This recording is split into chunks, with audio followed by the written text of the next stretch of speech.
அமருங்கள். நாம் தலைகளை தாழ்த்தி செய்திக்காக ஜெபிப்போம். ஆதியும் அந்தமும் அல்பாவும் ஒமேகாவும் முந்தினவரும் பிந்தினவரும் இருக்கிறவராகவே இருக்கிறேன் என்று திருவுளம் பற்றின பரிசுத்தரும் ஆகிய எங்கள் சர்வ வல்லமையுள்ள ஆண்டவரே, இப்பொழுதும் நாங்கள் சிலுவையில் நீர் மொழிந்த 3ஆம் வார்த்தையை தியானிக்கும்படி ஒருமனப்படுகிறோம்.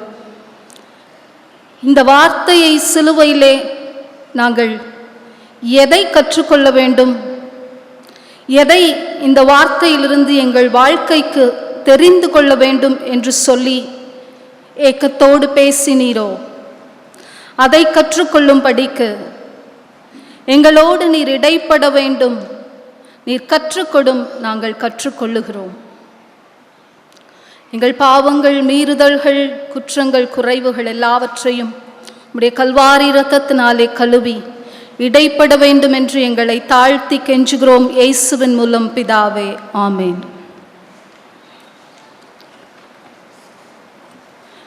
இயேசு சிலுவையில் மொழிந்த 3ஆம் வார்த்தை. அப்போது இயேசு தம்முடைய தாயையும் அருகே நின்ற தனக்கு அன்பாயிருந்த சீஷனையும் தம்முடைய தாயையும் நோக்கி, சீஷனையும் கண்டு தம்முடைய தாயை நோக்கி, இதை சொல்லுகிற வேளையில எப்போதும் வேதத்தில் ஒரு வார்த்தையை தியானிக்கும் போது அது எப்படிப்பட்ட சூழ்நிலையில் சொல்லப்பட்டது என்பதை அறிந்து கொள்ள வேண்டியது மிகவும் அவசியம். அவர் முந்தின நாள், அதாவது வியாழன் இரவு கைது செய்யப்பட்டு முழுவதும் அன்னா, காய்பா, பிலாத்து என்று சொல்லி அங்குமிங்குமாய் அலைக்கழிக்கப்பட்டு இரவு முழுவதும் தீர்ப்புக்காக நடந்த தூரம் 2.5 மைல்கள். உறக்கமில்லை, உணவு இல்லை, எல்லாவற்றிற்கும் மேலாக அவமானம். நாம் செய்திராத பாவங்களுக்காக நம்மை யாராவது குற்றப்படுத்துவார்கள் என்று சொன்னால் அதை நம்மால் தாங்கிக் கொள்ள முடியாது. வானத்தை சிங்காசனமாகவும் பூமியை பாதப்படியாகவும் வைத்து வீற்று அரசாளுகிற அந்த சர்வ வல்லமையுள்ள தேவனை குற்றப்படுத்துகிறோம், அடிக்கிறோம், குட்டுகிறோம், காரி உமிழ்கிறோம், கன்னத்தில் அறைகிறோம், எல்லாவற்றையும் பொறுத்து கொள்கிறார். மறுநாள் அவரை கசையடிகளுக்காக ஒப்புக் கொடுக்கிறார்கள். ரோம சட்டம் சொல்லுகிறது 40 அல்ல, 1 குறைய 39 அடிகள் அடிக்கப்பட்டாராம்.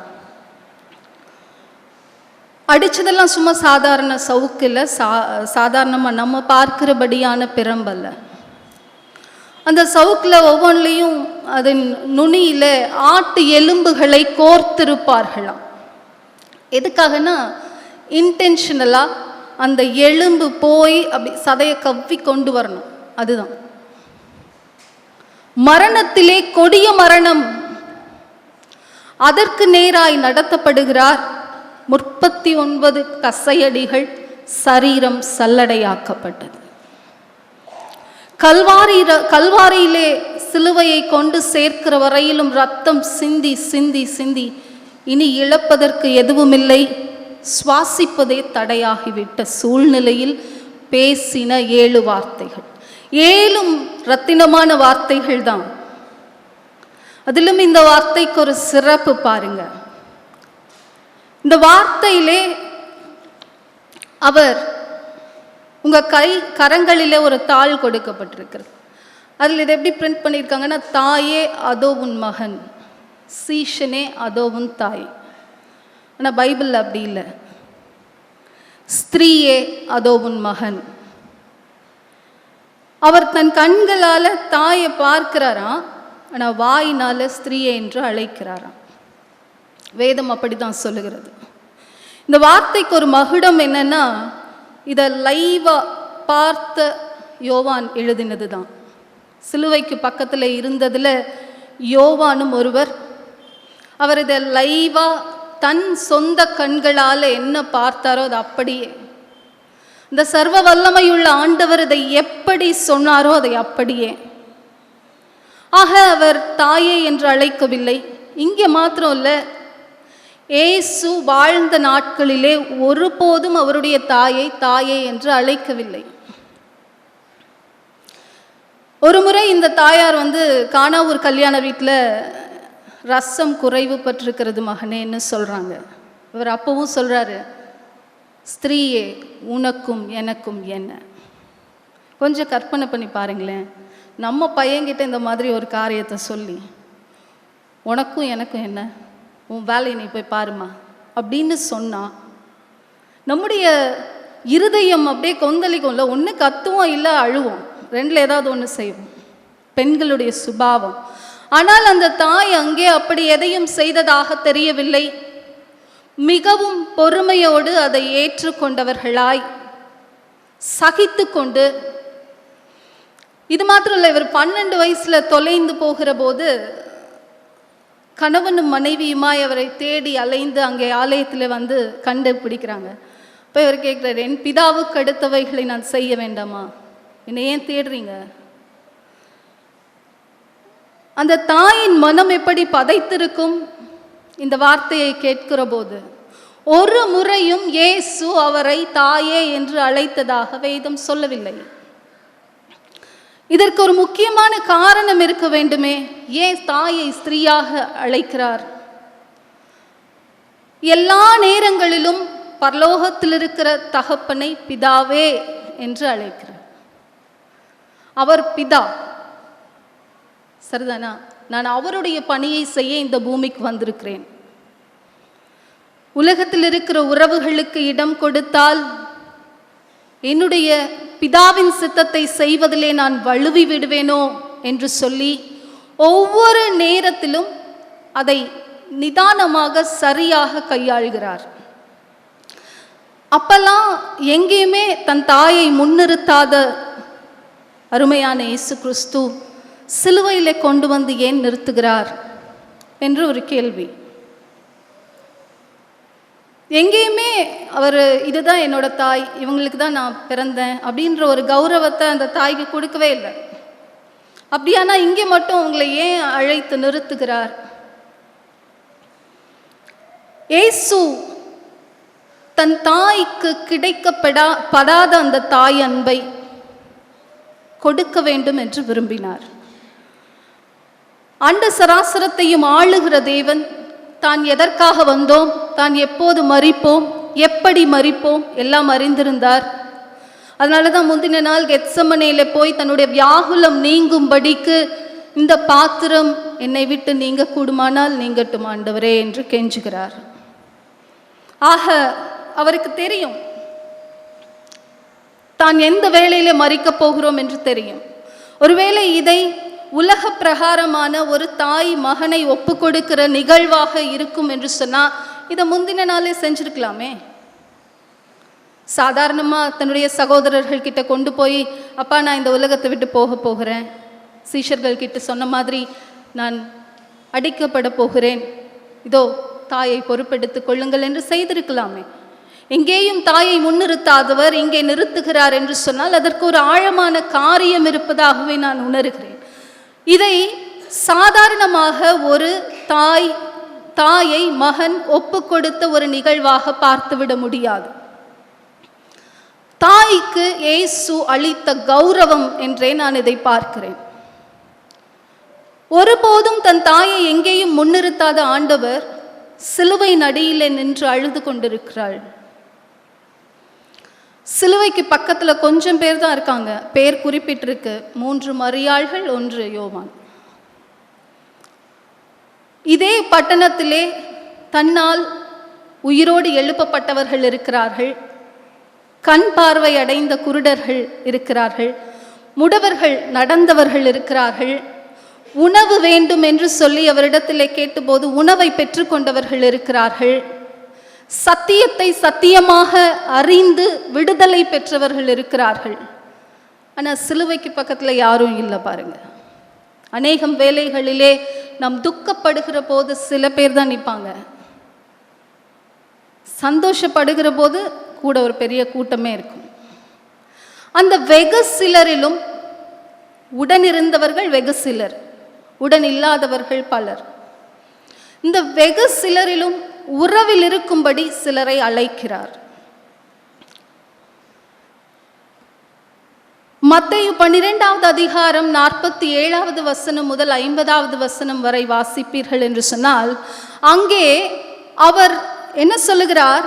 பரலோகத்தில் இருக்கிற என் பிதாவின் சித்தத்தின்படி செய்கிறவன் எவனோ அவனே எனக்கு தாயும் சகோதரனும் சகோதரியுமாயிருக்கிறான் என்று சொல்லுகிறார். ஆக இவர் ஸ்திரீயை என்று அழைத்ததற்கு இதுவும் ஒரு காரணம். பரலோகத்தில் இருக்கிற பிதாவின் சித்தத்தை செய்கிற இவர்களே அப்படின்னு அவர் யாரை காமிச்சார்னா, இந்த மத்தேயு 12வது அதிகாரத்தில் சீஷர்களை காண்பித்து சொல்லுகிறார். ஆக தனக்கு சகோதரனாக, தாயாக, சகோதரிகளாக, உறவாக அங்கீகரித்த சீஷர்கள் எல்லாரும் ஓடி போயிட்டாங்க. இப்போ ஒருத்தர் தான் இருக்காரு, தனக்கு அன்பான சீஷன். அந்த வசனத்திலையும் அவர் அப்படிதான் எழுதியிருக்கிறார், தனக்கு அன்பாய் இருந்த சீஷன். இப்போ ஒரு சகோதரன் தான் இருக்கிறாரு. 12 சகோதரர்களை அவர் ஏற்றுக்கொண்டிருந்தும் அங்கே ஒரு சகோதரர் தான் இருக்கிறார். இவர் உறவில் இருந்தார், இயேசுவோடு உறவில் இருந்தார். உடன் இருக்கவில்லை, உறவில் இருந்தார். உடன் இருப்பவர்கள் சில மரியாள்கள், இப்போ யோவானும் கூட உடன் இருக்கிறார். இன்றைக்கும் நம்மை பார்த்து ஒரு கேள்வி கேட்கிறார், உடன் இருக்கிறீர்களே, உறவில் இருக்கிறீர்களா? நம்ம சொல்கிறது உண்டு, எங்கள் சர்ச் எவ்வளோ பெரிய பாரம்பரியமான சர்ச் தெரியுமா? நான்லாம் அந்த சர்ச்லேயே பிறந்து அந்த சர்ச்லேயே வளர்ந்து, இதுதான் என்னோடய பிளேஸு, நான் இங்கே தான் உட்காந்துருப்பேன், நான் சண்டே ஸ்கூல் எடுத்திருக்கேன், நான் இது செஞ்சுருக்கேன், அது செஞ்சுருக்கேன், ஒழுங்காக சர்ச்சுக்கு வருவேன். உடன் இருக்கிறீர்களே, உறவில் இருக்கிறீர்களா? அன்பான தேவ ஜனமே, அந்த உறவை கொடுக்கும்படிக்குத்தான் ஒரு எலிவேஷன். ஸ்பிரிச்சுவல் லைஃப்பில் 1,00,000 பேர் உடன் இருக்கலாம், உறவில் இருப்பது ரொம்ப கொஞ்சம் பேர் தான். இங்கே பார்த்தீங்கன்னா யோவான் மாத்திரம்தான் உறவில் இருக்கிறார். அவருக்கு தாயாக அந்த ஸ்திரீயை, தாயின் அன்பை கொடுக்கும்படி உறவை ஏற்படுத்துகிறார் அருமையான இயேசு கிறிஸ்து. ஆக எந்த நிலையிலும் என் தாய்க்கு நான் எந்த கௌரவத்தையும் கொடுக்கவில்லை. பரலோகத்தில் இருக்கிற என் பிதாவின் சித்தத்தை செய்கிற என் சகோதரன் யோவான் இனி என் இதய துடிப்பை மார்போடு அணைத்திருப்பாராம். யோவானை எப்போதுமே என் இதய துடிப்பை அறிந்த இந்த யோவான் என் தாய்க்கு மகனாக அனைத்து உறவின் சந்தோஷங்களையும் கொடுப்பானாக என்பதுதான் இந்த வார்த்தை. இது ஒரு சாதாரண ஒப்பு கொடுத்தல் அல்ல. தாய் மகன் மரிக்கிற வேளையில் தாயை இன்னொரு சகோதரனிடத்தில் கொடுப்பது போல அல்ல. இன்றைக்கு எனக்கு வசதி இல்லைப்பா, என்னால் அம்மாவை பார்த்துக்க முடியாது, நீ பார்த்துக்கொண்டு சொல்லுகிறது போல அல்ல. அவர் தன் தாயை கௌரவப்படுத்துகிறார். இன்றைக்கும் நாம் ஒவ்வொரு எல்லா அண்ட சராசரங்களிலும் இன்னைக்கு பார்த்தீங்கன்னா எங்கெல்லாம் சர்ச்சஸ் இருக்கோ அங்கெல்லாம் இதெல்லாம் தியானிக்கிறோம் இல்லையா? மரியாளை தியானிக்கிறோம். தாயே என்று குறிப்பிட்டிருந்தார்னா இது சாதாரணம், நம்ம சொல்கிற மாதிரி அம்மாவை மகன்கிட்ட ஒப்பு கொடுக்குறாரு. இன்னொரு விஷயம் என்னன்னா, மரியாளுக்கு இயேசுவுக்கு பின்பாக பிறந்த 4 ஆண் பிள்ளைகள் இருந்தார்கள். ஆகவே அப்படி ஒரு ஒப்பு கொடுத்தல் அவருக்கு தேவைப்படவில்லை. ஆனாலும் தனக்கு அன்பாயிருந்த சீஷனிடத்திலே தான் எப்படி அன்பு செலுத்தியிருப்பேனோ அப்படி போல நீ அன்பு செலுத்த வேண்டும் என்பதற்காக தாயையும் மகனையும் உறவாக இணைக்கிறார். ஒரே ஒரு உண்மை சம்பவத்தை நான் சொல்கிறேன். ஒரு 3 பிள்ளைகள், தாய் தகப்பன். இவங்க ஆக்ரா பட்டணத்தில் குடியிருந்தாங்க. வாழ வழி இல்லை, உணவு கொடுக்க முடியல 3 பிள்ளைகளுக்கும். ஆக இவர் அலிகர் அப்படின்னு சொல்லுகிற பக்கத்தில் இருக்கிற ஒரு பட்டினத்திற்கு தன் பிள்ளைகளையும் மனைவியையும் அழைத்து கொண்டு வந்தார். அங்கும் எந்த வேலையும் கிடைக்கவில்லை, வாழ வழி இல்லை. இனி சாகதான் வேணும் போல இருக்குன்னு அவர் வீதியிலேயே உட்கார்ந்து ஒரு கோவிலை பார்த்து கதறி அழுகிறார். எனக்கு 3 பிள்ளைங்களை கொடுத்தியே, ஒரு ஆம்பளை பிள்ளைய கொடுத்துருந்தாலாவது ஏதாவது வேலை செஞ்சுருப்பேன், 3 பொம்பளை பிள்ளையா கொடுத்துருக்கியே, நான் என்னதான் பண்ணுவேன்னு சொல்லி அந்த கோவிலை பார்த்து கதறுகிறார். அந்த வழியாய் வந்த ஒரு நபரை நின்று, என்னப்பா பிழைக்க தெரியாத ஆளாக இருக்க. உடனே இவர் என்ன வேலைனாலும் செய்வேங்கய்யா. நீங்கள் சொல்லுங்கள், என்ன வேலைனாலும் நான் செய்கிறேன். கையில் வெண்ணெயை வச்சுட்டு நீ என்னப்பா நெய் கலையிற? அவர் ஒன்று, ஐயா நீங்கள் சொல்கிறது எனக்கு புரியல, நான் என்ன வேலை செய்யணும்னு சொல்லுங்கள், கண்டிப்பாக செய்கிறேன். என் பிள்ளைகளுக்கு சாப்பாடு கொடுத்து 5 நாள் ஆச்சு. இருந்தாலும் சொன்னார், 3 பிள்ளைங்க இருக்காங்கன்னு சொல்கிறல்ல, 3 பேரையும் கூட்டிக்கிட்டேன் கூட வா, ஒரு பிள்ளைக்கு 25,000 ரூபாய் வாங்கி தரேன், 75,000 ரூபாய் கிடைக்கும். நீ ஒரு நல்ல கடை போட்டு நீயும் உன் மனைவியும் காலத்தை தள்ளிக்கொள்ளலாம், கூட்டிக்கிட்டு வா. இவர்கள் பேசி கொண்டிருந்ததை கேட்டு கொண்டிருந்த மூத்த மகள் 18 வயது நிரம்பினவள், 5 நாள் ஆகிவிட்டது சாப்பிட்டு, நிச்சயமாக நம்மளோட அப்பா என்ன பண்ண போகிறாரு, விற்று போட போகிறார் என்று சொல்லி வீட்டை விட்டு ஓடிவிட்டாள். எங்கேயாவது போய் பழச்சிக்கலாம். அடுத்தவள் 16 வயது நிரம்பினவள், அவள் ஒரு சொம்பில் தண்ணி கொண்டு வந்து, 5 நாள் ஆச்சு அப்பா சாப்பிட்டு, தண்ணியாவது குடிக்கட்டும்னு கொண்டு வந்து கொடுத்தா. அதை வாங்கி குடிச்சிட்டு இவர் மனசை கல்லாக்கிக்கிட்டு என்ன சொல்கிறாரு, அம்மா இந்த ஐயாவோட போ, அவர் உனக்கு உணவு கொடுப்பார், சாப்பிட்டுட்டு எங்களுக்கும் எடுத்துகிட்டு வந்துரு. இந்த பேதை பெண் தன் தகப்பன் சொல்லிவிட்டார் என்பதற்காக அந்த நபரோடு கூட போகிறாள். அவள் அடைக்கப்பட்டாள், துன்புறுத்தப்பட்டாள், விபச்சார விடுதியிலே ஒரு அங்கமாக்கப்பட்டாள். சில நாட்கள் சென்ற பின்பு ஒரு 4-5 நாளில் இவ அழுதுகிட்டே இருந்த உடனே இவங்க தப்பிச்சு ஓடிடக்கூடாதுங்கிறதுக்காக வேறு பட்டணத்துக்கு மாற்றுறாங்க. அங்கே ஒரு 17 வயது சிறுவன் தகப்பனிடத்திலிருந்து பணத்தை திருடி கொண்டு விபச்சாரத்திற்காக வந்திருக்கிறான். அவன் அறைக்குள்ளே நுழைந்தவுடன் இவ ஓன்னு அழறதுக்கும் அவன் பயந்து நடுங்கி, என்னாச்சு, இதுதான் நடந்தது என்று சொல்லி அவள் தன் கதையெல்லாம் சொல்லி அழுகிறாள். என்னால் உன்னை மீட்க முடியாது, நான் சிறுவன், என்னால் ஒன்றுமே செய்ய முடியாது, நான் உன்னை தொந்தரவு பண்ணல, என்னை விட்டு நான் போகிறேன் என்று சொல்லி ஓடுகிறான். இந்த இடத்தை விட்டு ஓடி வந்துட்டான். ஆனால் அந்த அழுகுரல் இவன் செவியை விட்டு மாளவில்லை. தூங்க முடியல, ஓலம் காதில் அப்படியே தூங்க விட மாட்டேங்குது. எந்திரிச்சான், அப்பா ரூமுக்கு போய் ஒரு 50,000 ரூபாய் திருடினான். நேராக 2 குண்டர்கள் ஆளுக்கு 10,000 ரூபாய் கொடுத்து கூப்பிட்டுட்டு போனான். உள்ளே போய் அதே 5,000 ரூபாவை கொடுத்து அந்த பெண்ணை சந்தித்து, நான் வெளியே போகிறேன், நீ என்னோடு கூட வெளியே வந்துவிடு, இங்கிருந்து எதையும் எடுத்து கொண்டு வராதே, மாற்று வஸ்திரம் கூட எடுக்காது என்று சொல்லி ஓடினான். பின்னாலே ஓடினான். அடிக்க விரைந்தவர்களை அந்த 2 குண்டர்களும் மீட்டு காப்பாற்றி ட்ரெயினில் ஏற்றி விட்டாங்க. அருகாமையில் இருந்த ஒரு பட்டணத்தில் போய் மீதம் இருந்த காசுக்கு அடுத்த 4 நாட்கள் உணவு சாப்பிட்டாகிவிட்டது. இனி கையில் காசு இல்லை, பிழைக்க வழியும் இல்லை, சாவது தான் வழி. மருந்து வாங்கியாச்சு, குடிக்கணும், பாட்டில் மூடிய திறந்தாச்சு. கதவு உடைக்கப்படுகிறது. வெளியே ஒரு பெரிய போலீஸ் ஃபோர்ஸ் நிற்குது. இந்த பையன் நேராக சாஷ்டாங்கமாக காலில் விழுந்துட்டான். அந்த போலீஸ் ஆஃபீஸர் காலில், ஐயா இதுதான் நடந்தது, நான் எந்த தப்பும் பண்ணலை, இந்த பொண்ணை காப்பாற்றினேன், அவ்வளவுதான், நான் எந்த தப்பும் பண்ணலை, தயவு செய்து எங்களை மறுபடியும் எங்கள் பெற்றோரிடத்தில் விட்டுவிடாதீர்கள், இவளை விபச்சாரியாக்கி விடுவார்கள், என்னை என் தகப்பன் கொன்று புதைத்து விடுவான், தயவு செய்து எங்களை சிறையில் அடைத்தாலும் பரவாயில்லை, இல்லைன்னா இந்த மருந்து குடிச்சு சாகிறதுக்காவது அனுமதிங்க, எங்கள் பெற்றோர்கிட்ட விட்டுறாதீங்கன்னு சொல்லு. பாவம் நிறைந்த உலகம். இந்த போலீஸ்காரர் உடனே அவங்களை கொண்டு போய் ஒரு பக்கத்தில் இருந்த மிஷினரி ஸ்தாபனத்தோடு இணைத்து அவர்களை ஒரு பணியில் சேர்த்து அவர்களுக்கு ஒரு இடம் கொடுத்து, இங்கே 2-3 வருடங்கள் இருங்கள், உங்களுக்கு வயது வருகிற போது நானே திருமணம் செய்து வைக்கிறேன் என்று சொல்லி இயேசுவின் அன்பை சொல்லி அங்கிருந்து கடந்து போகிற வேளையில் அந்த பையன் கேட்டானா, உங்கள் கிறிஸ்தவர்கள் எங்களை போன்றவங்களை கட்டவிழ்க்க வரமாட்டாங்களா?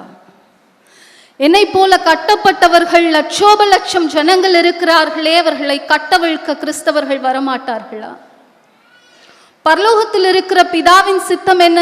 கட்டப்பட்டவர்கள் கட்டவிழ்க்கப்பட வேண்டும், இருளில் இருக்கிறவர்கள் வெளிச்சத்திற்கு வர வேண்டும். எனக்கு அன்பான தேவஜனமே, அந்த மனிதன் அழுது கொண்டே கேட்ட குரல் ஒலித்து கொண்டே இருப்பதாக அகஸ்டின் ஜெபக்குமார் அண்ணன் ஒரு செய்தியில் பேசியிருந்தார். இன்றைக்கு உங்களை பார்த்து நான் அதே கேள்வியை கேட்கிறேன்.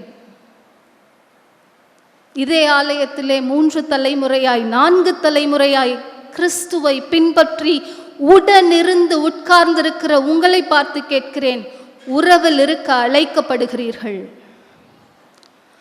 பரலோகத்தில் இருக்கிற பிதாவின் சித்தத்தை செய்யும்படிக்கு, கட்டப்பட்டவர்களை கட்டவிழ்க்கும்படிக்கு, இருளில் இருக்கிற ஜனங்களை வெளிச்சத்துக்கு கொண்டு வரும்படிக்கு. கேட்டா, நான் 1,00,000 ஆண்கள் ஒவ்வொரு ஆண்டும் என்னை மாதிரி 17 வயசு பசங்க, லட்சோபலட்சம் ஜனங்கள் இதே மாதிரி புதிதாய் போதை வஸ்துக்களுக்கு அடிமையாகிறார்கள், ஹெராயின் போன்ற காரியங்களை பயன்படுத்துகிறார்கள். லட்சத்திற்கும் மேற்பட்ட பெண்கள் இப்படிப்பட்ட விபச்சார விடுதியிலே அடைக்கப்பட்டிருக்கிறார்கள்.